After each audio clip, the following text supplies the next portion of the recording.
ladies and gentlemen. The next session is a two-part session, which will deal with the issue of sustainability in the art world. In the first session, we have a great panel of representatives from the sort of the administration of the art world, from the way that art gets presented, the way that art gets sold, the way that art gets created. In the second panel, my colleague Roslyn will be moderating a discussion with some artists about the way in which sustainability and climate crisis is affecting their work. I was interested in the last panel to hear a discussion of a distinction between a city which is for the benefit of people who live there, or as opposed to the traveling circus of the art world. And I suppose that we're all here in front of you, perhaps as representatives of that traveling circus. That involves a lot of flying, and that involves a lot of shipping of works around the place, and of course that creates a lot of carbon and a lot of damage to the environment. There is a growing sense, I think, that the current model as it exists is totally unsustainable, and that there needs to be a new settlement in terms of the way in which art is created, in which art is presented, produced, and sold. But no one's quite sure yet how we're going to do that. We've had a couple of years through the pandemic in which there was a pause, which the merry-go-round came to a stop.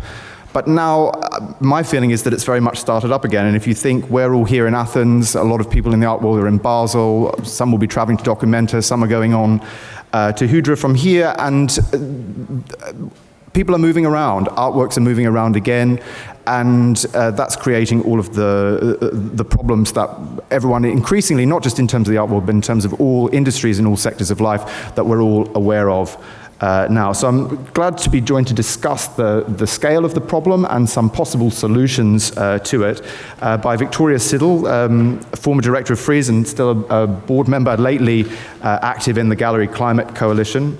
Jessica Morgan, the director of DIA, the DIA Art Foundation, a US-based exhibiting institution, and Daniel Birnbaum, the artistic director of Acute Art, an organization which helps artists to create works of art in virtual reality and augmented reality, but also a former museum director at the Moderna Museet in Stockholm. So I think we have a vague sense of, that it's not great for the planet if people fly around the world and we have to ship artworks from fair to fair and museum to museum. But I thought, just in terms of establishing a picture for the audience, I might start by asking, first of all, Jessica, and then Victoria, with your expertise as people from exhibiting institutions and with experience in running fairs and close contacts with galleries, what are the main ways in which the current way that we present art creates carbon emissions and damage to the environment? Should we start with you, Jessica? Sure, thanks, Matt. It's a little, where to begin? I think the sort of obvious one that I'm sure you'll speak to as well, Victoria, is shipping. Perhaps less apparent to everybody is the crating factor in this too. Not only are we moving artworks around the world at an extraordinary rate, but we're also producing these, rather complicated holding containers, which sadly, in most cases, are disposed of immediately at the end of the tour of an exhibition or the sort of movement of an artwork from one museum to another. Many museums are sort of almost literally building out a kind of office suite in their galleries every time they exhibit a new installation. So we've got a huge amount of resources that are, again, sort of very temporarily in place and then destroyed at the end of an exhibition in order to create an entirely new environment for the next project or display. The speed of exhibition sort of turnover, I think, is one of the sort of key causes for concern as well. All of this is sort of exacerbating the problems that we point to. And ultimately, I think we're obviously all trying to come to a point where we're redressing these sort of fundamental problems that face our industry. I think interesting to hear from Katerina Gregos earlier, certainly I think depending on one's collection is a very sort of obvious way in which to go, and certainly my experience at EMPS last night, seeing the collection of EMPS, of the Greek artists, was not only a revelation to me, but I discovered as I was talking to various people from Athens last night, it was a revelation to them as well. So the idea that you need to necessarily bring in the new, I think is a kind of overestimated draw for a public, when in fact our own collections hold sort of extraordinary possibilities that we've yet to explore. I won't toot my own horn too much, but at DIA, of course, we're an institution that works almost exclusively with the collection, so there's very little shipping happening, but also an institution that works with natural light and has a long-term exhibition program, the shortest exhibition being about a year, but in many cases we actually have permanent installations. So there are alternatives that are completely viable, that still attract audiences. And I think sort of beginning to navigate how the industry as a whole is beginning to shift will be the sort of question confronting all of us. Although, sadly, I would concur with what you said, Matt, and I'm not seeing a great deal of it after all of the kind of speculative thinking around the shutdown that COVID caused. There's been a kind of pretty rapid increase back to where we were previously. Victoria, I mean, relying on your collection is not something you can do if you run a commercial gallery or fairs, which are all about the new. So what's some of the scale of the problem in the commercial sector, and what are some of the solutions that are being looked at and talked about? The question you asked at the beginning, of course, which is, how do you reduce, I think is, and how do you measure, is really key to this. Because if you can't measure, if you can't identify the source of carbon emissions, you can't do anything about it. That knowledge is the power, essentially. And Gallery Climate Coalition was founded on this principle, essentially, as a membership organization for the art world to help this sort of, what is essentially a group of individuals, small businesses, larger businesses, institutions, to lower their collective emissions. It now has 800 members in 20 countries, all of whom have signed up to the shared goal of a 50% reduction in emissions by 2030, which is in line with the Paris Agreement. It's a punchy target. And the key thing that we produced as a resource is a calculator that's actually tailored to galleries and museums. It's very simple to use, it's free to use, it's online. So we're encouraging everyone to do a carbon audit, essentially, and learn where the emissions are coming from. Various institutions and many commercial galleries have submitted the results of this audit to GCC, and that's provided a really interesting picture of where the emissions lie. Nottingham Contemporary is a sort of, medium-sized institution in the UK. Their carbon audit showed that 90% of their annual emissions came from building energy. So it was essentially heating and cooling the building itself. Whereas the commercial gallery audits showed that around 90% of their emissions came from shipping and travel. So they're very different problems, and that sort of really focuses the mind, I think, for an institution or commercial gallery to know where the emissions are coming from. So then how do you solve it, of course, is the next challenge, and that's been the kind of, the work of GCC. To answer your question on fairs, it's an interesting challenge, actually, because when a fair does a carbon audit, it's generally going to be scope 1, which is what you control and what you spend money on, which is really the event itself. And at Frieze, we did our first carbon audit 12 years ago, but it was really for things like, building a tent and heating and cooling it and, our staff travel.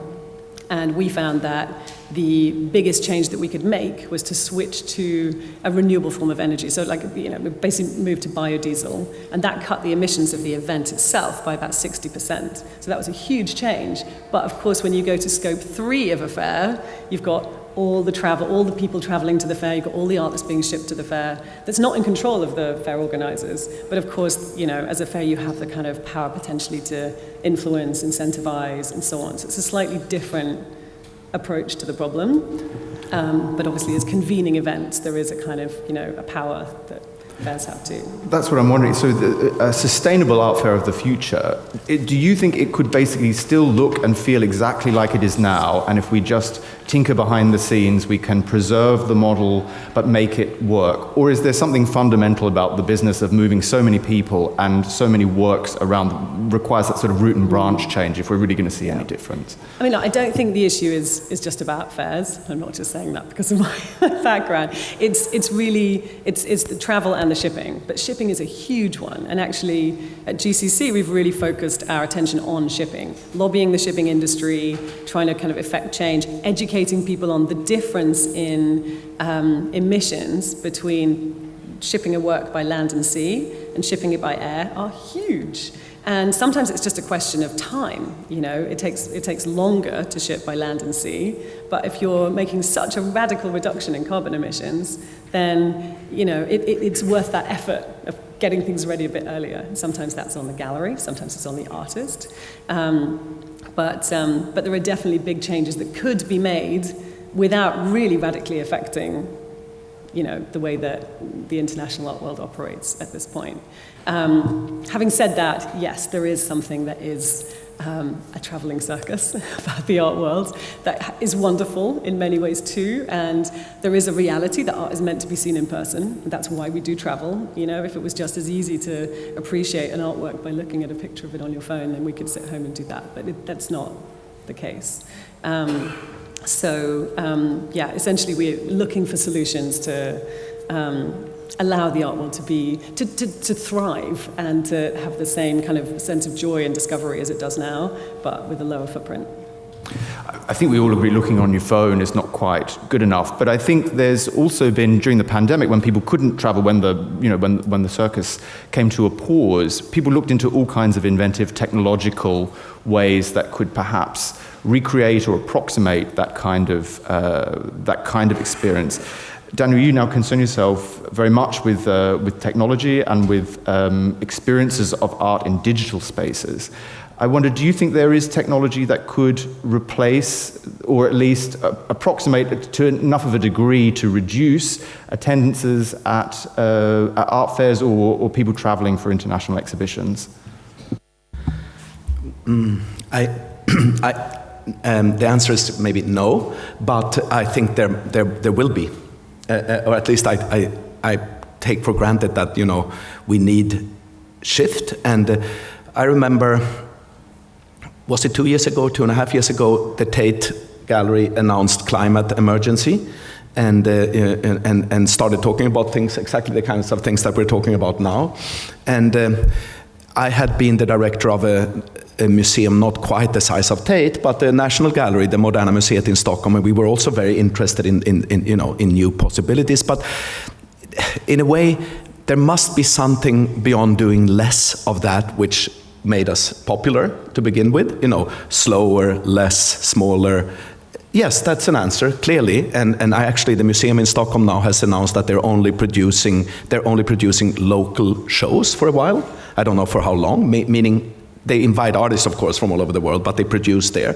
It's an answer, but I have been, I spent most of my life in very traditional art institutions, art schools and museums and biennials, but lately I've been mostly exploring new technologies, virtual reality and mixed reality and augmented reality, and these things are moving very quickly now. In the middle of the lockdown, we did a little AR show. AR, for those of you who don't know what it's something you see through an iPad or through a telephone or through transparent glasses. And we did a small show, a kind of low budget or no budget version of it with a magazine called Dazed in London. And all the museums were closed. Every art fair in the world was delayed or cancelled or something. And we geolocated, or we located augmented reality pieces by Olafur Eliasson and Thomas Saraceno and Nina Chanel and Kos, who's here, and Chow Fei, Alicia Kvade, Darren Bader, a few others. And it's invisible. There's nothing there, but through telephones or iPads you see it. It's not what you want if you go to a museum, but it actually brought thousands of people out to look at it, and that was the low-key version. And since then, we've done similar things in the public sphere in Buenos Aires, on the High Line in New York, in Montreal, in Singapore. It gets a little bit more official with the National Gallery of Singapore. We're going to do this in Melbourne and in Seoul in a few months, and it's a little bit like the Skulpturprojekt Münster or something, things happening in the city, but in a virtual sphere. And not everything, digital doesn't mean innocent from a kind of, from some sort of carbon footprint point of view. Actually, to stream music is not, that so-called cloud is not some platonic entity hovering in nowhere. It's actually, connected to, hardwired into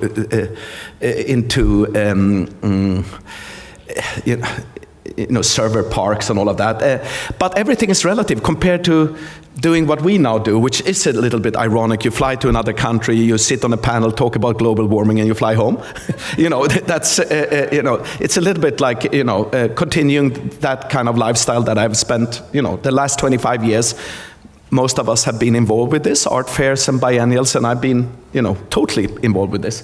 And maybe there are other options, and I think AR is not the answer to everything, but it's going very quickly now. And everyone, I remember once I was in a taxi with the owner of one of the biggest VR companies, or there's the daughter of family who owns one of the big ones, and I said, so when is this going to happen then? This is a few years ago, and she said 2023 with a strong Asian accent, and I said 2023, okay, what does it mean? Yeah, then everyone will have headsets, every person. I don't know if she's right, but I'm starting, people who work with these kinds of things now are waiting for Apple to join the game, properly. And I think it will happen in the next year or something, and there will be glasses where you can see, virtual things, and it's not, because things you see on the phone, as you said, it's not really what we want. It's great to experiment, and it's an early glimpse of things to come, I think. And those shows are a little bit, last remark, I remember 20 years ago I curated a Kraftwerk show. You remember Kraftwerk, the techno pioneers? And Ralf Hütter and Florian Schneider, they were fanatic bicycle fans. That's why they did Tour de France, the jingle. And there's a little dream sequence in one of their books where they think about stopping in the mountains, triggering parallel, not exhibitions, but events, with pre-programmed robots, and they would just stand in Switzerland or in Austria, and in Moscow, Tokyo, all of these different places, there will be a concert happening for local audiences. And this is 25 or 30 years ago, and of course that's no longer quite as futuristic utopian as it sounded then. We have those kind of small computers in our pockets, the normal smartphone, and you don't need pre-programmed robots on stages. AR is, developing very quickly.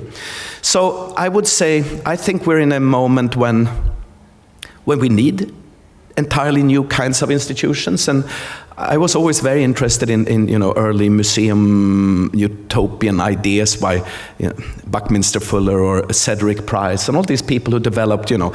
Most of them never materialized. Like Cedric Price, the British architect who built a few things in the London Zoo, but he didn't build much. But he had this idea of a fun palace, a kind of multidisciplinary utopian art institution that did actually involve things that we would now refer to as VR.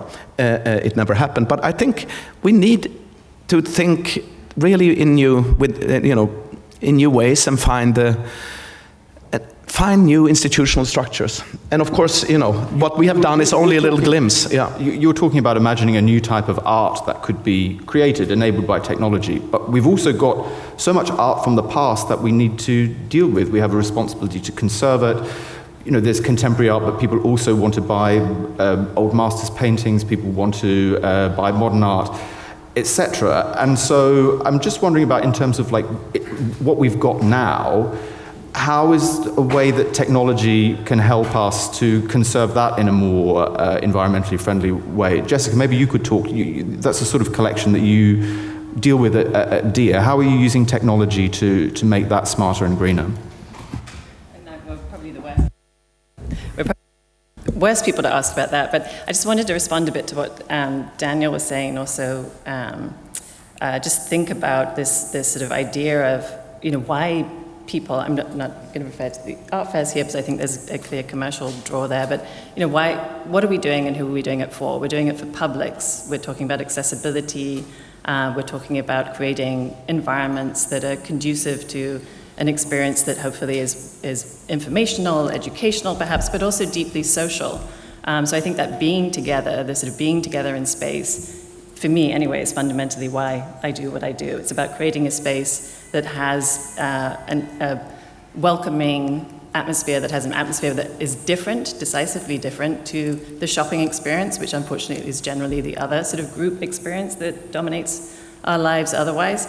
And then the question is, why do people come and want that experience in institutions? And I think there's actually, a lot of this is our problem when we talk about the movement of these groups of people to want to event ourselves here. I mean, this is a sort of expert or exclusive, highly exclusive audience.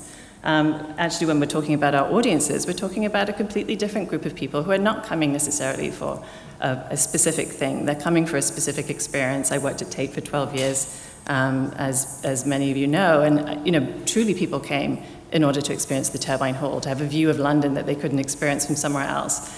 They were not driven by a specific passion for a specific artist, because in most cases there is a lack of awareness, and why should that be, for the name of whoever it may be. And I would say exactly the same of where we are at DIA. People are coming because it's a light-filled, beautiful space that, particularly in the pandemic, I think they found a restorative and sort of socially conducive place to be. So I think that beginning with that is the most important thing, and it can also change the way that you think about how you program, which is, i.e., to work with your collection or to work locally is just as exciting for people to visit if you're creating the right environment, the right, obviously selecting the right works and thinking about how you're going about this. So that in itself, I think, is a innovative way to think about institutions, rather than the sort of draw of the spectacle, or the draw of the sort of name artist, which is the cause of part of these problems, actually. But to come back to your question, Matt, so at DIA, I actually think we haven't talked about climate control, and I think it's a huge issue. I mean, you touched on it a little bit. But for most museums, I don't know how many people are aware of this, but there's a sort of extraordinarily restrictive range that we're supposed to be operating within, according to humidity and heat and cooling, such that it causes sort of immense costs for most institutions, particularly if you have a collection.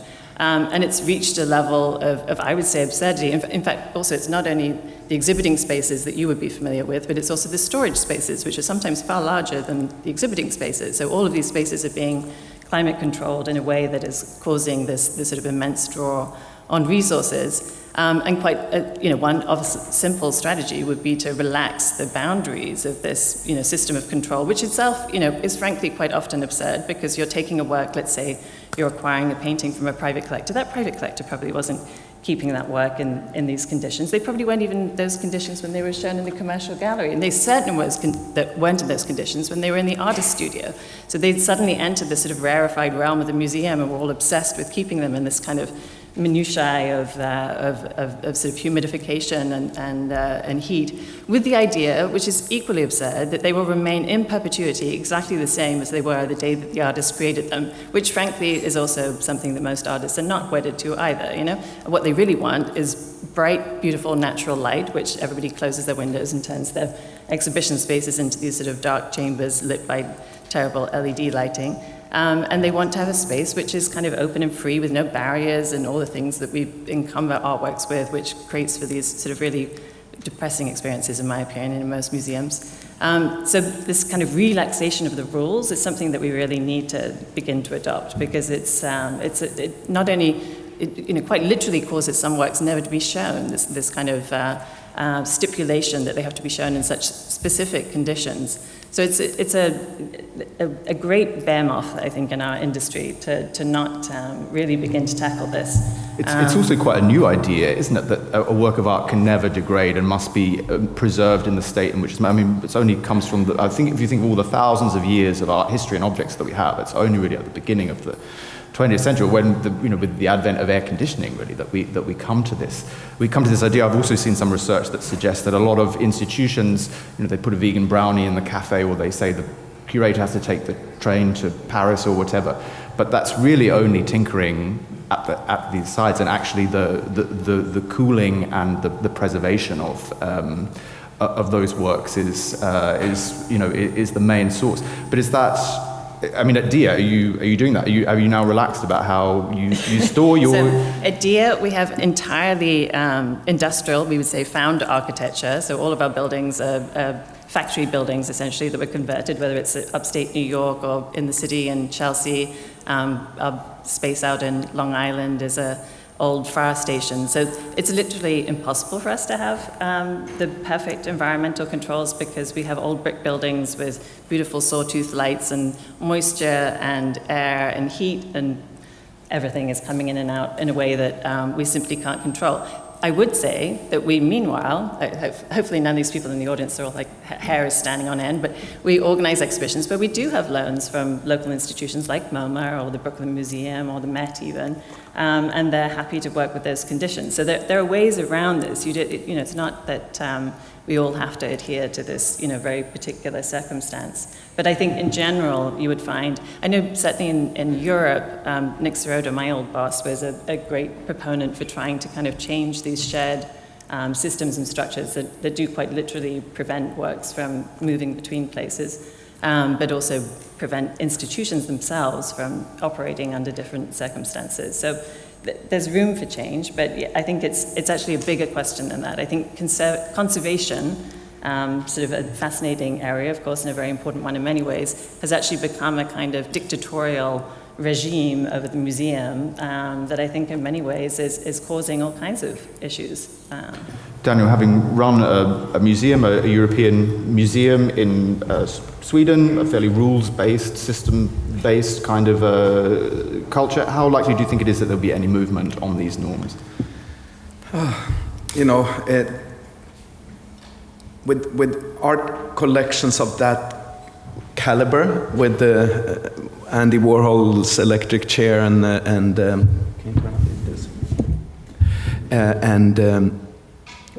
they're so valuable that people, it's difficult to think that a museum like that would not be more or less pedantic about it. I mean, the power of the conservators quite strong actually at the museum. We always had to ask the chief conservative if we could lend or not, and they would often say no because they, were too vulnerable and all of that. But what the museum in Stockholm now does is to go totally local for a while, and I mean, what you said initially, that here we are, everything starts up again. There's a Documenta. Here we are in Athens. There's the Basel Art Fair. Are we going back to exactly where we were? I mean, when the pandemic started, rather immediately some intellectuals said that this is a dress rehearsal for a bigger thing. That's what Noam Chomsky said, I noticed after a few days, and Bruno Latour, who's a major ecologist, and some of the politicians actually said that too. Angela Merkel and Macron said this is I think dress rehearsal was the word actually, that we should, this is a chance to kind of restructure things and think about, how will societies be constructed and how we will live on this planet, and we were forced to be totally local, or we were kind of locked into our apartments or something. And quickly new technologies they weren't necessarily developed exactly then, but they became mainstream, and we could Zoom and we could do conferences. And of course, Zoom is a visually very meager medium. But that's why I'm interested in these mediums. Could there be, will we have an international conversation? Then we need these things if we don't want to just go back to where we were. And I think, a kind of hybridity is what I'm thinking should be developed. That, we like getting together. I totally agree that, with Jessica, that the art world we like openings, we like conversations, we like parties, and we like after parties even more. And we want to be together and have conversations about everything. And that's kind of at the center of we want to share our experiences, and that can only happen if we meet like this. But there are we launched a tiny, relatively modest Ai Weiwei VR piece that was, launched with The Guardian, and it reached 50,000 people in the first minutes. Of course, they were only seeing it on the screen or on a telephone or something, but we were in an auditorium like this at the same time, so it was both local and global. And I think we will have many conversations today, actually, that where we come back to certain aspects here. There's a conversation this afternoon about blockchain, which is problematic from an ecological point of view. And there will be a conversation with Brian Donnelly, co-host, who's here, and he brought me into something which is the most surprising thing, actually, maybe in my career as a curator, that, you know, there was a small, beautiful, but relatively modest painting and sculpture show at the Serpentine, and we supported Brian in adding augmented reality and making a little replica of the whole building, which was then placed in Fortnite, the biggest game in the world, and it's without comparison the most public thing I've ever done. And it was totally local. I walked there. I happen to live rather close to the Hyde Park, so I can walk down there. For me, it was a local thing. I went there every day. But it was also reaching, millions of people every day. For 10 days, it was in the so-called hub of the game. So it actually, I think, reached around 100 million people. They're players. They're very young people. They're not the normal art world people. But, you know, I was the director of the Venice Biennale. I think we had 500,000 viewers or something. We had that the first hours. So it's not some small thing, this kind of hybridity tech, it's much bigger than the art world. Victoria, maybe I could bring you in to talk about the sort of appetite for that in commercial fairs. We know increasingly that when you go to a fair, a lot of the stuff has been sold anyway when people get there. So obviously somehow people are seeing things and feeling comfortable to buy them. And perhaps people go more for what Danny was talking about, the sort of social networking elements. But that seems to me to rather undermine the sort of core need for an essence of the fair. So obviously people are adapting to technology in some way. Do you think maybe it's happening more than we like to talk about even? Can I quickly answer your previous question as well, just because I'm kind of interested in that topic as well. You asked whether there's a chance that museums will be able to change the temperature guidelines and conservation guidelines. They were originally sort of laid down in stone I think in the 60s by a conservator at the National Gallery in London who wrote the museum guide of how to conserve artworks, basically, which has been the Bible for all museums since. And but there's a group called the Bizot Group who've been doing, you mentioned Nick Sirota, he was working very closely with them on this topic about over the last 10 years really. And the Bizot Group have worked to expand the range of acceptability, basically, for museum temperature and humidity control. And this has actually been adopted by many museums. The American Association of Museum Directors, have sort of acknowledged that this is a way that, museums can now work, and many people are now sort of expanding those ranges. So I think the more that's adopted, it's, the more progress there will be. I just wanted to make the point that there is, it's going in the right direction. There is dialogue around this and has been for many years, and there are steps in that direction, obviously cautious ones, but they're happening. The other thing that I think could become a huge factor, and you alluded briefly, Jessica, to cost. The price of energy at the moment is going to make this a really big issue for museums, because suddenly energy bills, my household energy bill has doubled, so I'm assuming that a museum's energy bill, and if this is where, there's already an enormous amount of cost, if museum energy bills are doubling, that's going to just, again, sort of push this to the fore in terms of dialogue and conversation. Sorry, that was absolutely not answering what you asked me, but so your question was about but there's obviously already some willingness to engage digitally with works, evidenced by the fact that so much sells before people actually get there. So I just wonder if maybe there is already more acceptance of those alternatives than we're really acknowledging. Well, I think, look, the digital was an absolute lifeline during the pandemic for galleries and for artists, because I speak from experience at Frieze. We went from, 6 weeks out from Frieze New York, we had to cancel, as did every fair over the following 12 months. And really the one thing that I think kept everybody afloat over that period was being able to show works online. And it was also really interesting to see how quickly myths were kind of busted around that, because there was always, around price transparency, for example. You will never see prices on labels at a gallery or an art fair, but suddenly on the online versions of the fair, galleries were publishing prices or ranges. There was also a perception that there was a cap on the value of an artwork that could be sold online. And again, the first Frieze New York we did online in May 2020, there were works selling up to $2-3 million. There was a George Condo painting that sold for $2 million through the digital platform. And galleries obviously moved very quickly at that point to sort of, polish up their digital presence and websites and so on. And that did become as a lifeline, as I say. And of course, that also, went back to artists too.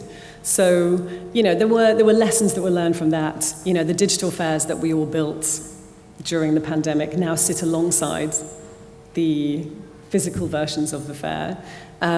So if you're not there, you're not in Basel right now because you're here, you can probably look at quite a lot of the work that's being shown at the fair online. It's not the same experience, of course, as we discussed. You don't have the social aspects. But that opens it up to huge potential audiences in different parts of the world. You're never going to have a moment in any city where everybody from the art world travels, traveling circus though it may be.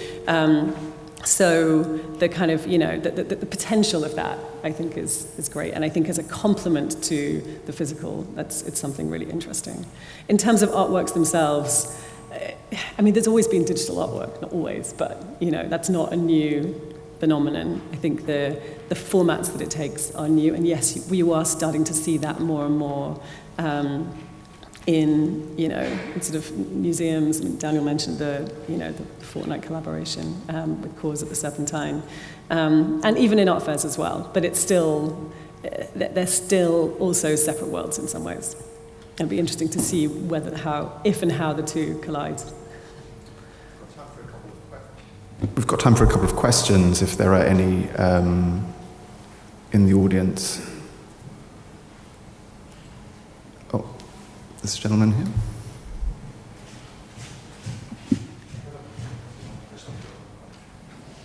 Good morning. Thank you for the panel. Daniel, you said that you had a piece that was in Fortnite. I'm not a gamer, so I have never been on that platform. But based on that, do you think that there is a future in when the metaverse really kicks off, which everybody's predicting, that we'll have original artworks in the metaverse? And what are the ownership implications of that once that takes off? I'm 100% sure that will happen, yes. Yeah, there's always been digital art, yes, since many decades. And I remember in the early 90s, I was the dean of an art school in Germany, in Frankfurt, and we had a little Institute für Neue Medien, which was, very avant-garde then. Hardly anyone knew about the internet or anything.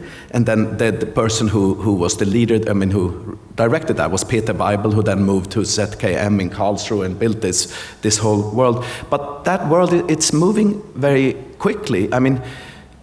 In every century, it seems like once or twice something new emerges that kind of shakes everything and produces a lot of confusion, like photography. Is it going to kill painting? No, it didn't kill painting, but it certainly added to art. And then we had cinema, and then we had the video camera and television, and now we have the internet, and now we have a number of new mediums that are closely linked. And it is moving very quickly. I don't know how to say how this will happen. The Fortnite thing was a one-off, and it would not have happened without Cause, I have to say, because he had the relationship to them already. But for once, it was not about the metaverse. It kind of was a version of it that it was just on screens and it was players and all of that. But it reached far beyond the normal art world, of course, in a way that many museum directors wish they could. Young people and people who are willing to engage with this. Those things were not for sale. It was a non-commercial experimental thing. So, how will this happen with the commercial art world? I don't know. But that there will be possibilities in this new digital sphere, to me, there's no doubt that this will be one of the things that is developed over the next years and decades. I remember, Victoria, it's funny how the very, very first AR thing we did was a Korean artist called Koo Jong-ah, who lives in London, And in the most conventional of art environments, if you want, in a royal park next to statues, Victoria invited us to put a little piece there, and it did create a lot of confusion and massive media. The Guardian, everyone wrote about it, and I remember you made bold statements about reducing carbon footprint and all of this, which were only partly true, I think, but kind of interesting that people are interested in that. There's the first years when something like this emerges, there's of course a little window of confusion and experimentation, but it's often during those years that the most interesting things happen in art, I think. And I think we're in that window right now, where lots of confusion produces also misunderstandings and exaggeration. But Daniel, I avoided your question, but I'm sure you're right. So the answer is yes. We've got time for one more question, if someone would keep their question very brief. Over here.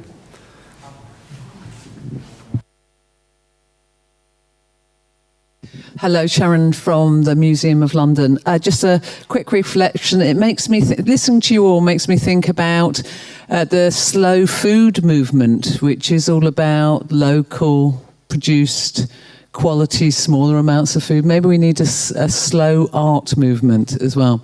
And this brings me on to my question, which is about, you're still talking about high volume. The measure of success is high volume of viewers, visitors, participants.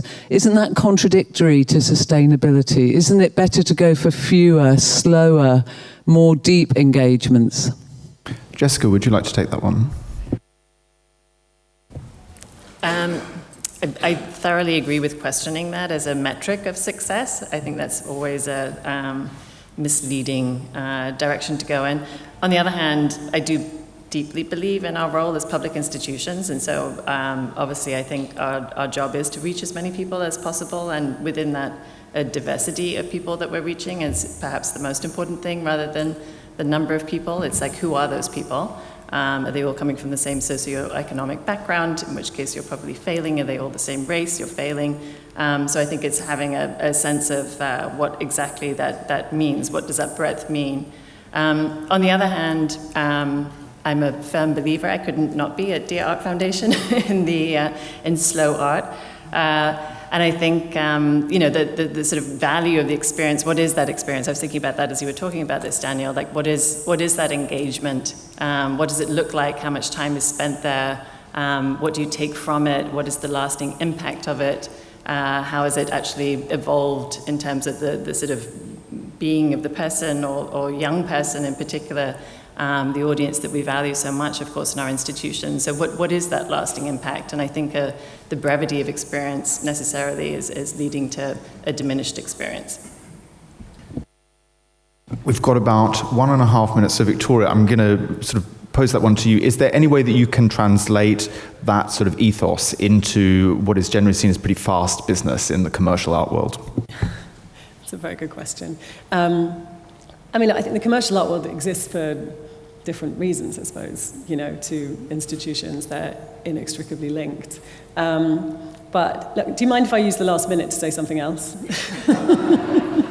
Jessica answered that so beautifully. But there was one thing that I think we haven't really touched on, which is looking outside of the art world, essentially, at what the rest of the world is doing about this problem. And yes, it's important for us to change, and we're all thinking about that and working on different ways that we could do it. That's GCC's goal. But there are extraordinary organizations working around the world that have nothing to do with art and that are making enormous changes and benefiting the planet, essentially, safeguarding its future, one of which we came across called Client Earth, which is an environmental law firm that takes the earth as its client. And they essentially hold governments to account. They force them to close down coal-fired power stations, for example. And one statistic they told me that stayed with me was that they forced, they ensured that a coal-fired power station in Poland was closed down. And the annual carbon emissions of this power station were 4 times the emissions of Europe's biggest airline. So overnight, gone. And the cost of that work was about £300,000. And that for me was a we can sit around and talk about these things and make small changes, but it was a wake-up call in terms of what, another thing the art world can do, which is essentially kind of raise money and raise attention for these kind of organizations. And that's actually probably, Victoria, a very good segue into our next. That's a very good segue into our next panel, where we'll be talking with some artists about what role they can play in raising awareness and in changing people's perceptions. And just to finish on that, through artist donations, we've raised £6 million for them so far, $6 million rather. So yes, that's I think does segue nicely, because it also shows the sort of commitment of artists and generosity of artists when it comes to this issue. Great. Well, thank you to all the panelists, and we'll just have a quick changeover now to bring on the next panel. Thank you.